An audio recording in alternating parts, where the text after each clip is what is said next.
poverty doesn't include non-cash payments. It doesn't include Medicaid or food stamps or housing subsidies. America's official poverty rate is 11%. 36 million people. But what if that number is missing over $60,000 in annual benefits that each recipient already receives? Welcome to American hearings.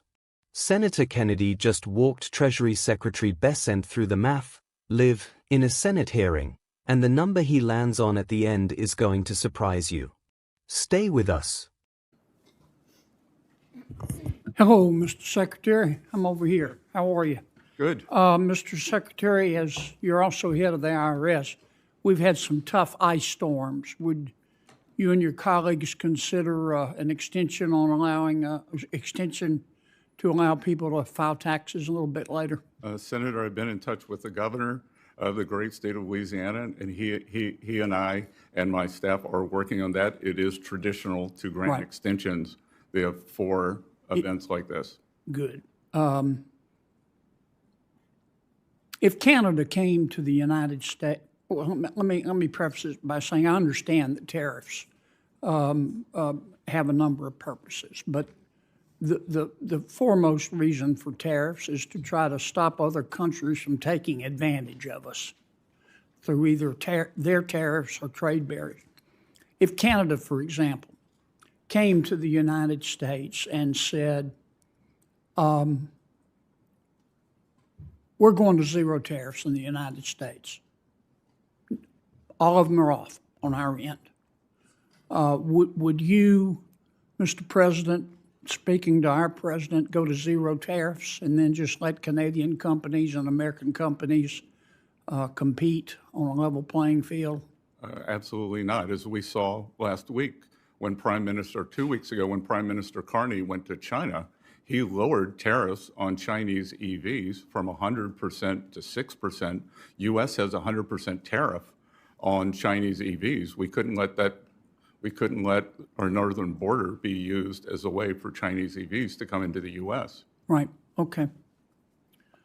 I'm going to lead you a little bit because Senator Scott is a she-bear when it comes to time. The poverty rate, according to the Census Bureau, is 11%, isn't it, in America? I'll take your word, Senator. And that's the Census Bureau defines poverty, is it not? Yes, sir. Is it not true that the Census Bureau, in defining poverty and determining that our poverty rate is 11%, or 36 million Americans, which makes us look bad, only will consider direct cash payments from the federal government to poor people, such as, let's say, SSI payments or TANF payments? Correct. Okay. And isn't it true that the Census Bureau, in determining poverty, doesn't include non-cash payments? It doesn't include Medicaid or food stamps or housing subsidies or refundable tax credits. Isn't that true? That is correct, Senator. Yeah. Let me give you an example. Mom, 2 kids, poverty level for her and her kids is $27,000. Mom works part-time. She makes $11,000. According to our Census Bureau, she's poor. She's below the poverty line. But she also receives, she works, I recall I said, makes $11,000 a year. She receives $4,100 in refundable earned income tax credits, $3,400 in refundable child tax credits, which means she gets a check, $9,200 in food stamps, $9,500 in housing subsidies, $900 in utility bill subsidies, $16,000 in Medicaid, $31,000 a year in free school lunches, and $6,000 in TANF payments. If you add that up, that's $64,100 a year, according to math. I'll believe your arithmetic, Senator. Okay.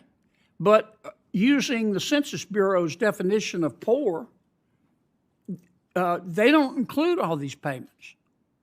They just include her income and the TANF payment. Does that make sense to you? No, sir, and you should bring that up with the Commerce Department. I know, but you've got influence. I know how close you and the Commerce Secretary are. I'm hoping you could bring it up with somebody above. The president says we're opposites, and I'm tall. I'm not going to comment on that.